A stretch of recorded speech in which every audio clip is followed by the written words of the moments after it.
ibadah dari mimbar Jumat ini, khatib mengajak kita bersama berwasiat kepada diri khatib dan kita semuanya.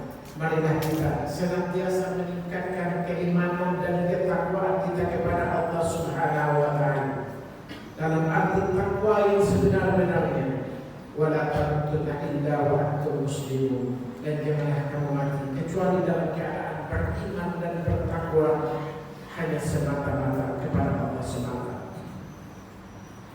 Pada kesempatan khutbah kita kali ini, kita akan mengambil temanya adalah meneladani Rasulullah SAW dalam membangun ekonomi negara Madinah.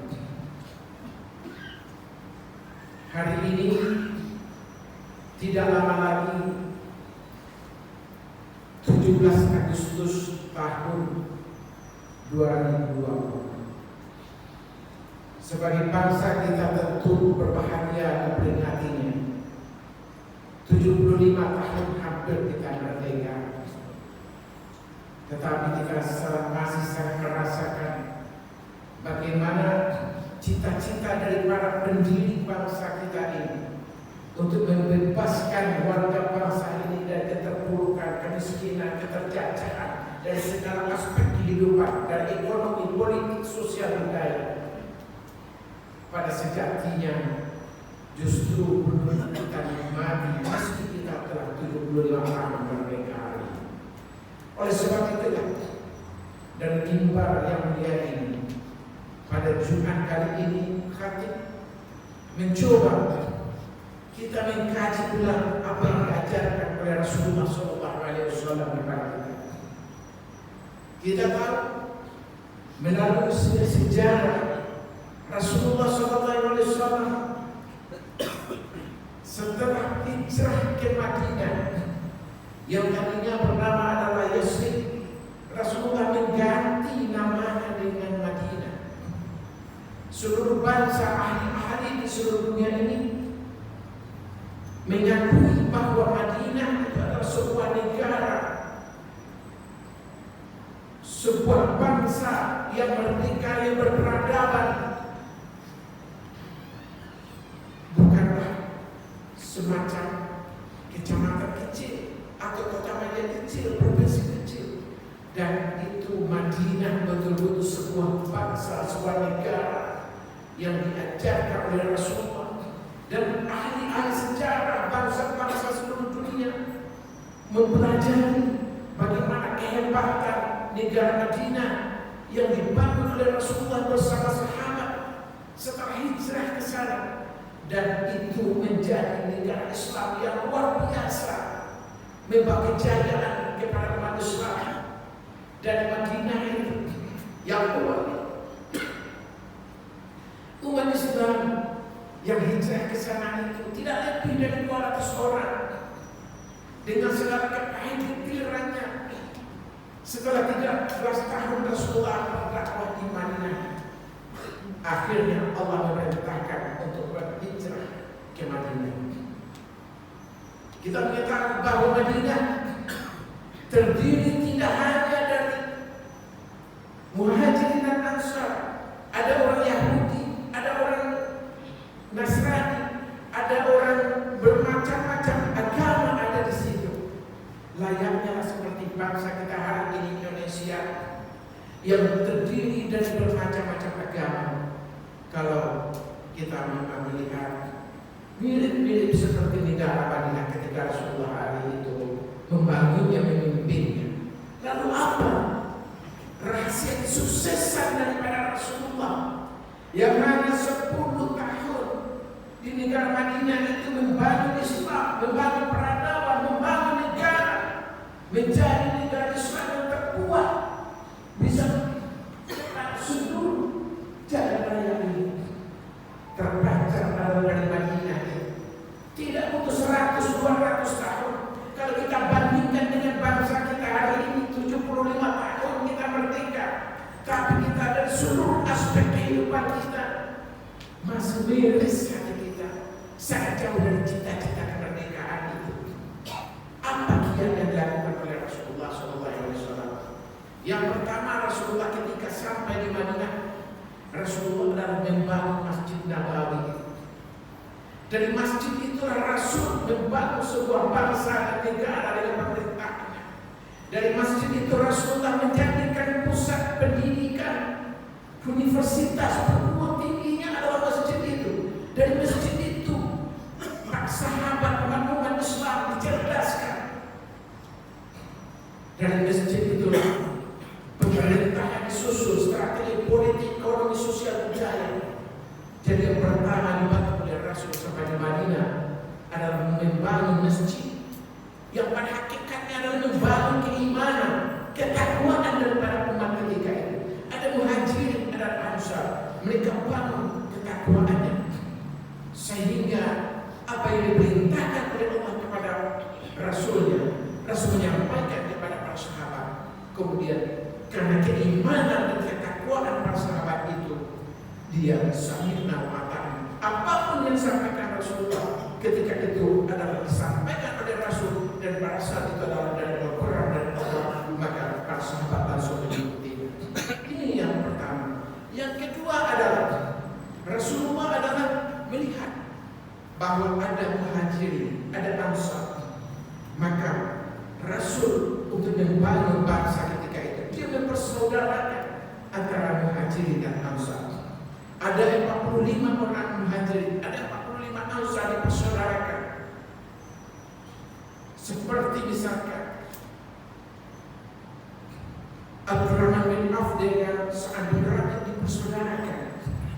Kemudian Rasulullah membuat undang-undang persaudaraan. Bahkan mulanya sampai persaudaraan itu mereka sampai bisa saling mewarisi. Walaupun akhirnya Al-Quran menghentikan itu, meniadakan itu. Tetapi kita melihat betapa Abdurrahman bin Auf sebagai contohnya ketika dipersaudarakan dengan Sa'ad bin Rabi. Abdurrahman bin Auf adalah konglomerat besar yang hidup di Mekah. Tapi begitu dia hijrah ke Madinah, dia tidak membawa harta, dia tidak membawa rumah, membawa tanah, apa-apa yang dia miliki, dia tinggalkan di Madinah. Akhirnya dia dipersaudarakan dengan Sa'ad bin Rabi. Lalu Sa'ad bin Rabi berkata kepada Abdurrahman bin Auf, Abdurrahman bin Auf, saudaraku, saya adalah orang yang terkaya di negeri Madinah. Oleh sebab itu ambillah separuh daripada harta saya. Dan saya mempunyai 2 orang istri. Kamu pilihlah di antara duanya. Lalu nanti akan saya ceraikan. Setelah idahnya habis, kamu nikahi dia. Begitu persaudaraan yang dibangun oleh Rasulullah kepada muhajirin dan ansar. Lalu apa yang dijawab daripada Abdurrahman bin Auf? Wahai saudaraku, terima kasih atas harta, atas istri dan kebaikan yang kamu sampaikan itu. Tapi cukup tunjukkan kepada saya adalah di mana pasar. Tunjukkan kepada saya di mana letaknya pasar. Meskipun dahsyat tawaran daripada saudaranya yang dia dipersaudarakan Abdurrahman bin Auf dengan Sa'ad bin Rabi, tetapi dia tidak mengambil itu sebagai haji mumpung, tetapi dia justru dengan etosnya, dengan semangat juangnya, dengan latar belakang ilmunya yang dahsyat sampai dia pengusaha yang besar di Mekah ketika itu. Di Madinah dia tidak mau dimanjakan seperti itu. Terima kasih, tunjukkan kepada saya jalan pasar. Tapi kita menyaksikan begitu dengan etos kerja yang luar biasa Sa'ad bin Rabi, tidak untuk bertahun-tahun, setahun, 2 tahun, 3 tahun yang sudah kita mengetahui bahwa tidak lama dia juga menjadi orang kaya besar ketika itu. Itulah rasa kedua yang dilakukan oleh Rasulullah adalah mempersaudarakan kaum muslimin, mempersaudarakan muhajirin dan ansar. Lalu yang ketiga, Rasulullah adalah karena di Madinah itu terdiri dari bermacam-macam agama. Ada Islam, ada Yahudi, ada Nasrani, ada Majusi, bermacam-macam agama. Rasulullah tidak mungkin kepada orang-orang Islam akan diperangi sementara dia adalah memang tidak memerangi umat Islam. Maka Rasulullah adalah membuat satu piagam yang bernama adalah Piagam Madinah. Di piagam itu milik-milik bahwa tokoh-tokoh bangsa ini dulu juga sebelum kita merdeka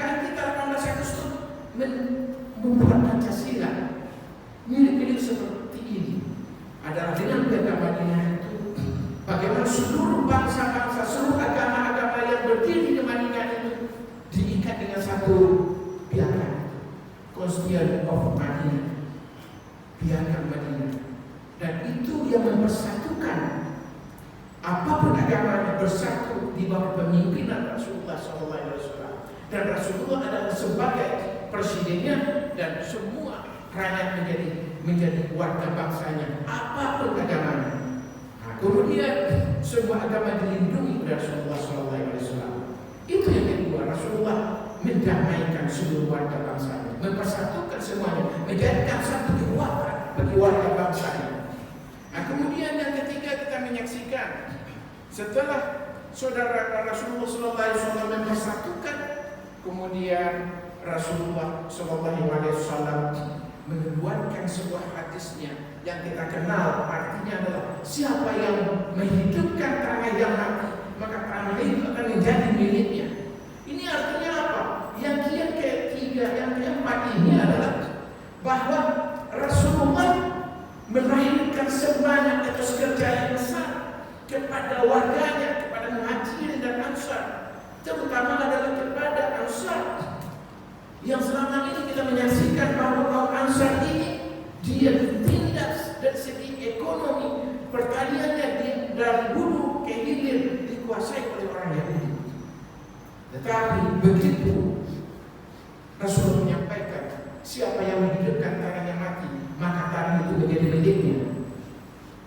Karena umat Islam ketika itu sangat patuh dengan Rasulullah, maka begitu Rasulullah menyampaikan hadisnya itu, maka para sahabat langsung dia menggarap tanah-tanah yang mati.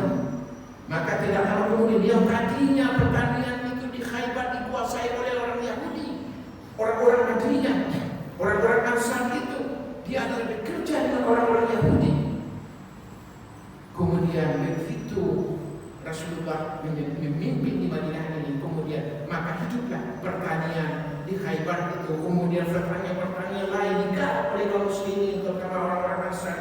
Maka kita mengetahui bahwa para sahabat hiduplah pertanian-pertanian seperti di Wadi Al-Aqi, Wadi Batar, Wadi Mahzus, Wadi Kanah, Wadi Raduna, Wadi Pura, Wadi Wad dan Wadi lain. Jadi banyak kawasan-kawasan pertanian baru. Itu hanya hitungan bulan. Yang tadi umat Islam tergantung pertaniannya kepada kaum Yahudi. Begitu pertanian yang digarap oleh orang-orang Ansar, maka 8 bulan, 6 bulan selanjutnya, 3 bulan selanjutnya setelah Rasulullah menyampaikan itu, maka umat Islam berproduksi. Jadi kiat yang keempat ini adalah melahirkan etos kerja, berproduksi. Setelah yang keempat ini, kemudian hasilnya sudah kelihatan. Yang tadinya umat Islam tergantung kepada pertanian di Khaybar orang-orang Yahudi, belajar kepada orang Yahudi, lalu yang kaya adalah orang Yahudi. Akhirnya begitu pertanian orang Islam, sahabat-sahabat Ansar, maka penduduk Madinah, orang-orang Muhajirin dan Ansar adalah saling membeli produk daripada pertanian dan menggunakan itu, mulai dominasi daripada Yahudi ini terkurang-kurangi. Lalu yang terakhir, minimal sebetulnya banyak kiat-kiatnya, tapi yang kesempatan ini kita sampaikan yang masuk. Yang satu lagi adalah begitu Rasulullah SAW berjalan-jalan ke pasar-pasar di Madinah ini, banyak pasar-pasar didatangi Rasulullah. Ternyata penguasa pasar di sana adalah orang-orang Yahudi. Dan Rasulullah melihat, ini bukanlah pasar kalian, ini bukanlah pasar kalian. Sudah pindah lagi pasar kalian, ini bukanlah pasar kalian. Rasulullah juga datang ke pasar Bani Kainuka. Rasulullah melihat, wah ini juga bukanlah pasar kalian. Karena di pasar itu dipraktekkan bagaimana tentang riba yang luar biasa. Sementara orang-orang Ansar, orang-orang Islam di sana, orang penduduk asli Madinah menjadi eksploitasi bagi orang-orang Yahudi dan orang-orang Yahudi yang menguasai perdagangan.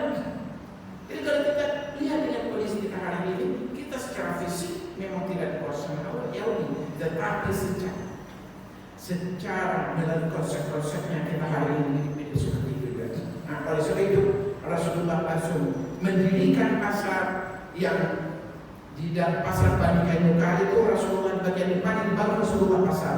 Kemudian Ka'ab al-Ashraf sebagai pemimpin orang Yahudi itu sangat marah dia, mengobrak abrik besar Rasulullah itu.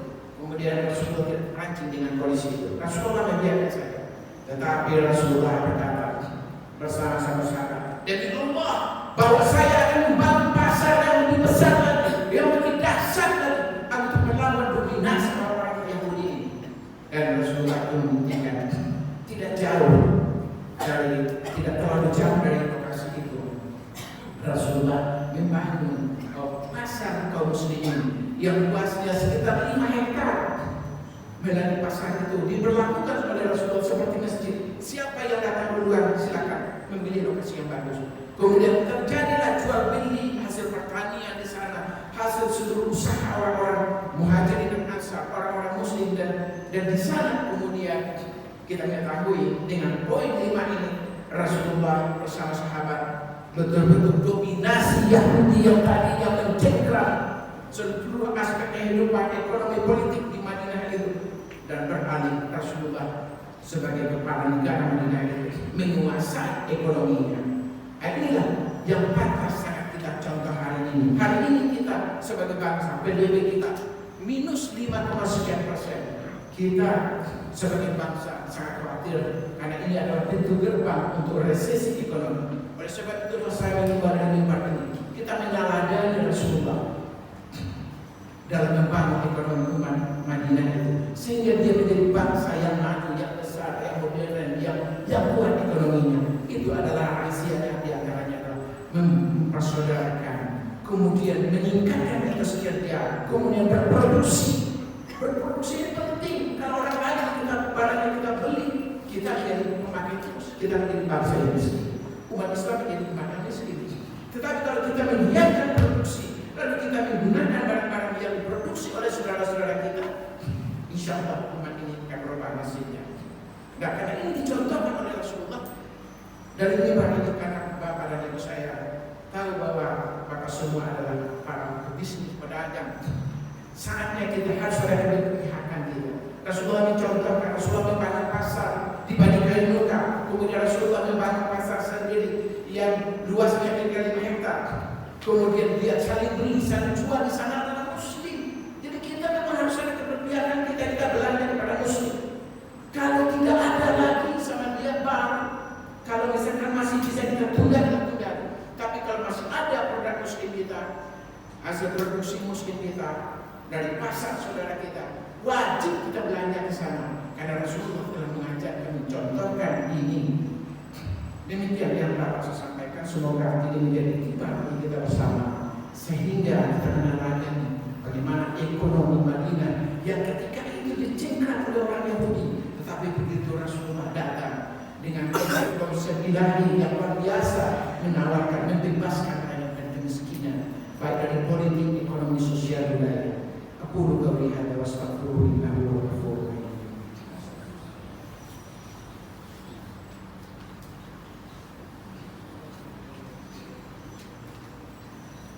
Innal hamdalillah nahmaduhu wa nasta'inuhu wa nastaghfiruh wa na'udzu billahi min shururi anfusina wa min sayyi'ati a'malina. Man yahdihillahu fala mudilla lahu wa man yudlil fala hadiya lahu. Asyhadu an la ilaha illallah wahdahu la syarika lahu wa asyhadu anna Muhammadan abduhu wa rasuluh. Allahumma shalli wa sallim ala Muhammad wa ala alihi wa sahbihi ajma'in. Ya ayyuhalladzina amanu taqullaha haqqa tuqatih wa la tamutunna illa wa antum muslimun.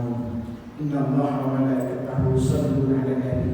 Ya ayyuhalladzina amanu shallu 'alaihi wa sallimu taslima. Allahumma shalli ala Muhammad wa ala Muhammad kama shallaita ala Ibrahim wa ala Ibrahim wa barik ala Muhammad wa ala Muhammad wa barik ala Ibrahim wa ala Ibrahim fil 'alamin innaka Hamidum Majid. Allahumma ighfir lil muslimin wal muslimat wal mu'minin wal mu'minat al ahya'i minhum wal amwat innaka sami'un qarib.